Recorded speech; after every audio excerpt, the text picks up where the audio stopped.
What is, I mean, we're almost to the end of 2020. The numbers are pretty well advertised.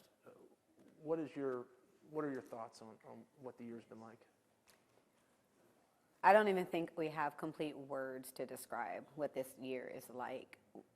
We've said it all. We're in a pandemic. We have experienced more trauma than we've experienced in so many years. The layers just keep adding on and on and on and on. I think what makes it even more harmful than just seeing data is that we forget that every single data point is a life. That's a family, that's a community, it's a neighborhood attached to every single stat. And so the absence of an outreach from society as a whole, meaning not seeing and hearing and getting space to share the impact that's happening upon, most importantly, our African American communities, it's disheartening. We can talk about everything but that. And so we have to understand the impact that it's having right now, and we need to know that we can do something about it, and we have the ability to do something about it, and we need the support so we can do that. From the 10,000-foot view, can you just give me a quick primer on what your office does? Yeah, so the Office of Violence Prevention, we address gun violence. We look at it through the public health lens. And so everybody's like, what's the plan, right? Everybody wants to know the plan. It's really simple. We agree that we are going to address violence as a public health issue. We agree on a shared definition. Because if we don't have a shared definition of the problem, then we're all looking all around. We have all different types of solutions, but we understand it to be a virus. And that's really essential because that means it's treatable and preventable.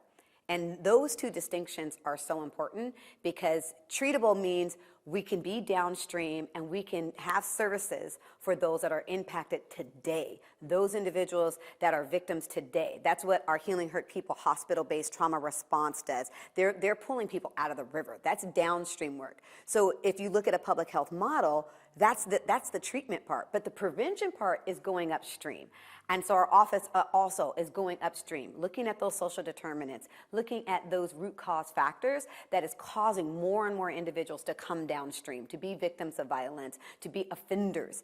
And so what our office does through our outreach workers and several other components is to make sure that we look at that. We look at education, economics, we look at those risk factors and the protective factors. Decrease the risk factors, increase the protective factors. Does the city do enough to address the upstream part? I don't think anyone does enough. I think just the fact that we ask that question, does the city, automatically makes the mistake. I think we have to reframe. I think we've done historically the worst thing. We have kept this conversation around gun violence in a vacuum. We have equated gun violence to talking about police and outreach and the city. But this is a regional issue, right? Public health model, it includes all types of disciplines. Economics, sociology, psychology, everything. Because it's a multidisciplinary approach, it requires a multi-sector approach. It from a state level to a county level to all agencies to all community members jumping on board in those lanes and making sure they do something. And that includes not just services, but budget as well. And so no one entity can do enough. Well, then let me back up. Does society look at gun violence enough through a lens of it being a public health crisis, or is that still, I don't want to say unpopular, but is that not as common? Or do too many people look at it as a public safety issue as opposed to a public health crisis? I think so. I think that we have more and more individuals understanding that it really is a public health issue.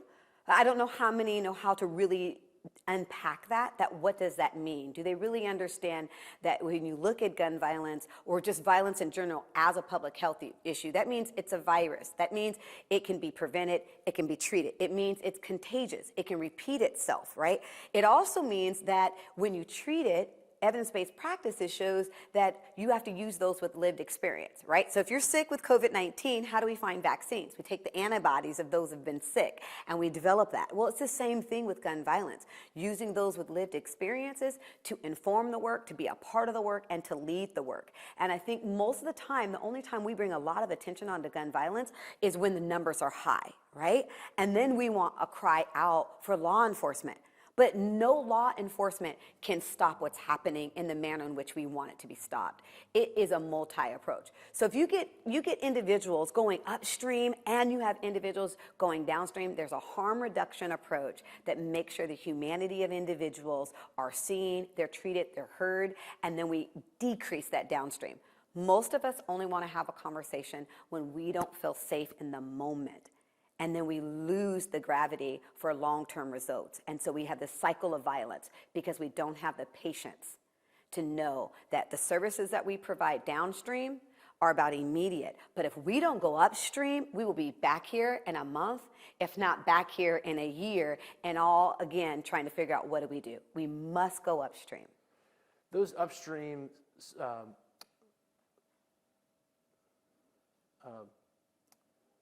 it's not overnight. Doing that will take years, right? So it might take 5 to 10 years to see the fruits of that labor. Do you feel like maybe that hinders some people from wanting to do that because they're more focused on what can I do immediately? Absolutely. I think we have set a stage that doesn't leave room to talk about both short-term results or near-term and talk about long-term. And so a lot of times when we engage this conversation around gun violence and how do we do prevention and how do we go upstream, people are worried about what happened today. People are worried right now that a house had 50 bullets, right? We're concerned about the dispensary, right? And that individual just being at work. We're concerned about the family who lost their loved one just being an Uber driver. And so for that, we're asking for this to stop now, right? And we're looking for this within a year. I want to know that gun violence has reduced. And a lot of times we start talking about solutions, but we leave the immediacy and start talking about, well, yeah, let's go upstream. And we only talk about a third grader mentoring program or a middle school program, and then we expect to see the results next week. We have to have the capacity and the bandwidth to know the reason we're going upstream is because when that third grader gets to become a teenager at 16, we don't want to be at the hospital visiting him. And that means years of investment and patience and understanding. That's what immediacy doesn't get you.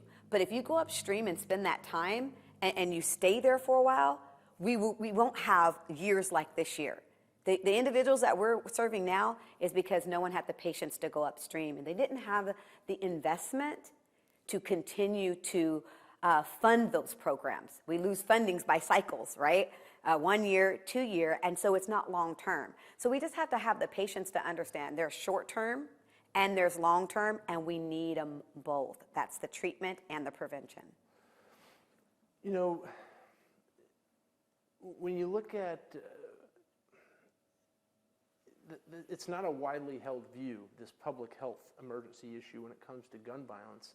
I mean, what are some of the, blocks of society that push back on this or who hinder this model of addressing gun violence? I think it's just been the lack of the conversation. Again, we've had this conversation in a vacuum. We have described violence and gun violence as this beast, this thing happening to us, and therefore we need to isolate it, lock it up, get rid of it. And we've always thought that the solution was law enforcement. And so that was the vacuum of this conversation. And so that really stops people, right? We're so narrow that we've been doing the same thing over and over again, that as soon as that same thing comes up and we start seeing the numbers rise, we just go back to our same response. Instead of saying, that's not working for us. Even law enforcement knows you can't arrest your way out of this. We know that law enforcement isn't the answer. We know they're a part of the answer, but they're definitely not the answer, and they only operate downstream. And so you have that inability to be able to have a full conversation. And we haven't pushed people to have this full conversation. So it's not a popular conversation. If you pull out to gun violence, most of the time it's also been in a vacuum of who. The who has been gun violence gangs versus gun violence as a public health issue regardless of who has that gun.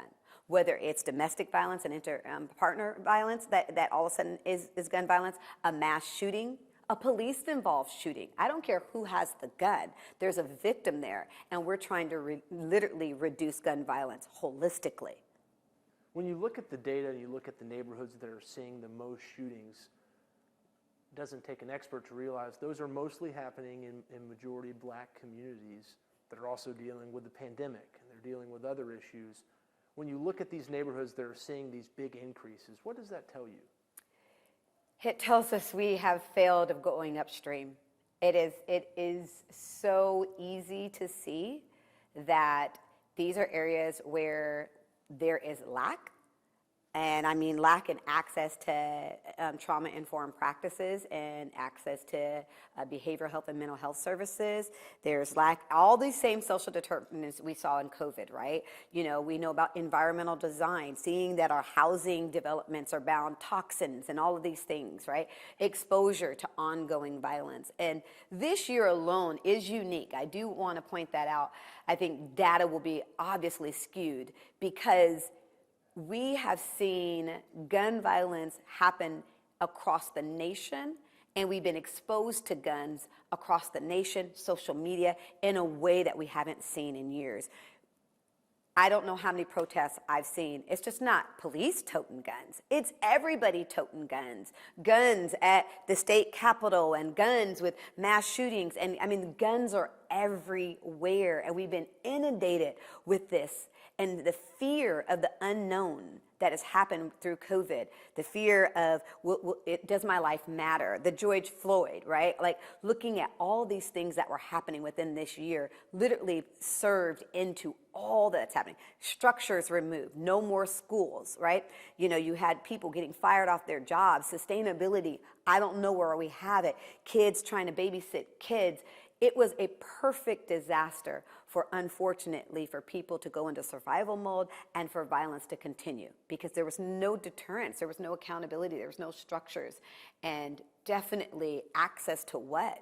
That's why most of our outreach workers and those that are hidden street literally going from house to house, trying to figure out how do we get them food? How do we get them internet access and Wi-Fi? How do we get them to not get kicked out of their home? And so when people feel like everything is gone, and that add on that, my race, I don't matter, and I'm living in fear in light of an election, in light of protests, in light of everything that's happening, it's a mixture, and it breeds, unfortunately, more violence. So say you got a person who says, okay, Nike, I agree with you, let's go upstream and let's address this. And they think, well, are we just going to ignore all the people who are 15 to 22 now?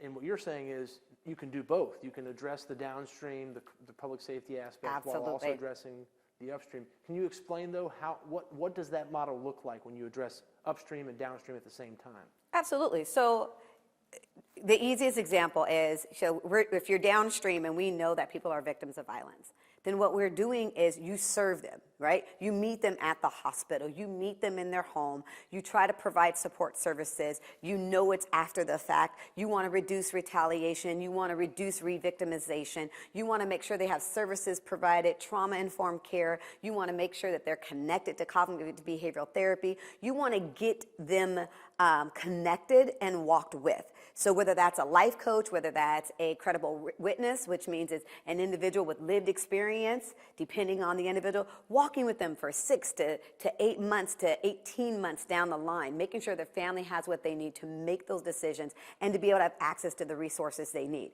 We do that while simultaneously recognizing, let's say in that same family of that one individual that we're serving, let's say that they're the 18 to 44 age group per se, that they have a 3-year-old, they have a 5-year-old, they have a little cousin that's in middle school. Now we go upstream with that cousin and we start saying, how do we increase all of your protective factors? How do we make sure that you're engaged in pro-social activities, that if you have experienced or are part of that trauma, now that you have access to mental health now, not waiting till he turns 15 and 16, but we can go upstream. And that's not the same group, right? I think we always think we have to be everything. So this group is down here working downstream, but everybody else is flooding upstream to find out who's pushing them in the river. Is the bridge broken? Is people falling in the river? What is causing this? And then they are able to address that. And I think the reason we're not able to do that is because we think we have to do everything when we just have to find our lane and then do it well. We have people at the county that do some amazing public health things, coaching boys to men out of the public health in the county, as well as their Strive program, and as well as their environmental design by SEPTED. You have Civic Life and community safety. Like, we have so many agencies, from Men Building Men, that's a community based, from our Latino Network and NEA and POIC and IRCL. I mean, the list can go on and on. SCI that works with domestic violence, and there's so much. It's just putting this in a framework where people understand what you do matters and has an impact. And while you're going upstream, we have people downstream. And therefore, we can see some short-term reductions in gun violence. And then 5 years from now, we'll see the results of all those upstream works happening, because we'll see less people downstream. I hate to be negative, but we've had a lot of shootings. You have a really small office. Yes. What role does the community play in this? Our office is small, and that's okay, because the work is not upon our shoulders in the manner in which I said in the past. We cannot isolate this conversation to one office.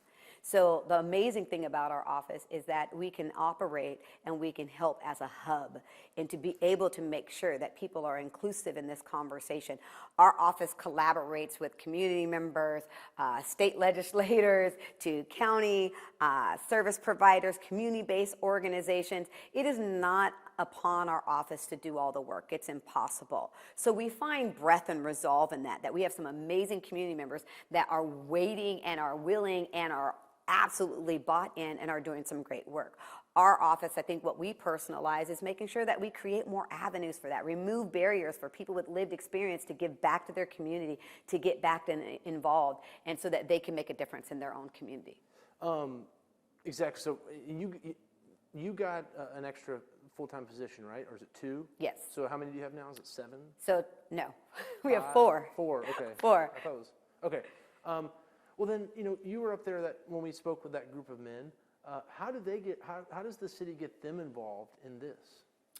I think there's a few ways. One of the barriers that we realized, we just had a conversation today with another group, and we're excited that one of the bills that are coming up is going to be talking about those with lived experiences and the barriers in so many systems, whether it's the school system or felons or things right, like that. Where the background checks hinder them from being able to give back. And we're not talking about backgrounds that like that are major. We're talking about small things, Drugs that exactly. Violence, yeah.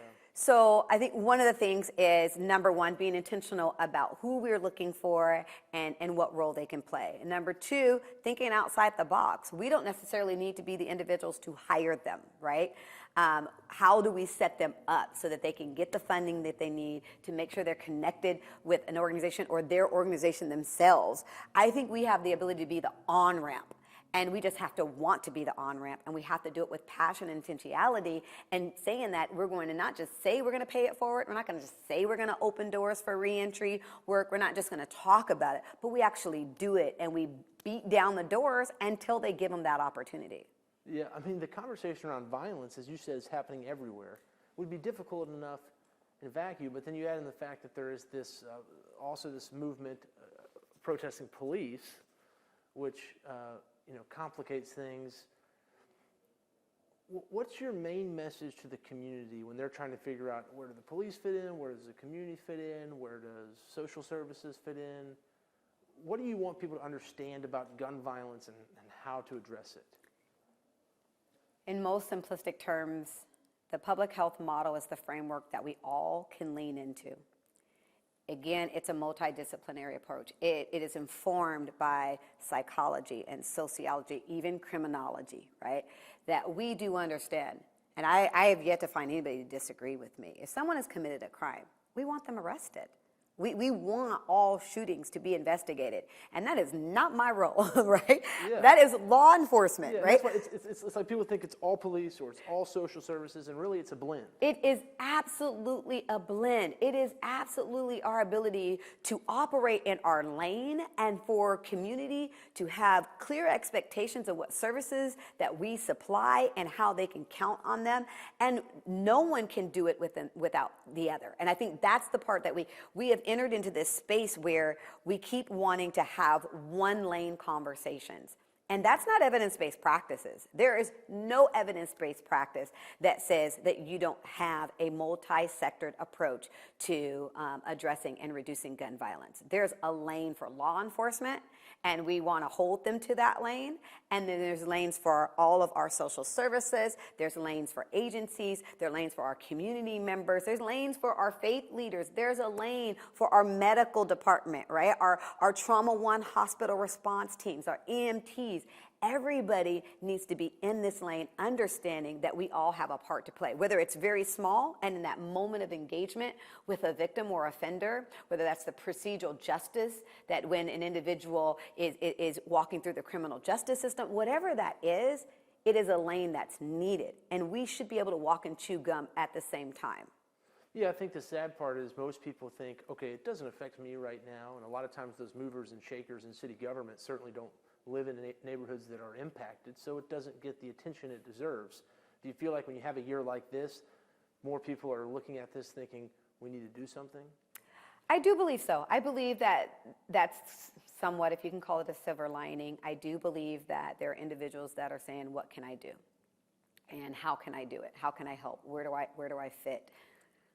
And what we have to do is we have to embrace that and then hold them to the table. We need to not allow people to keep leaving the table.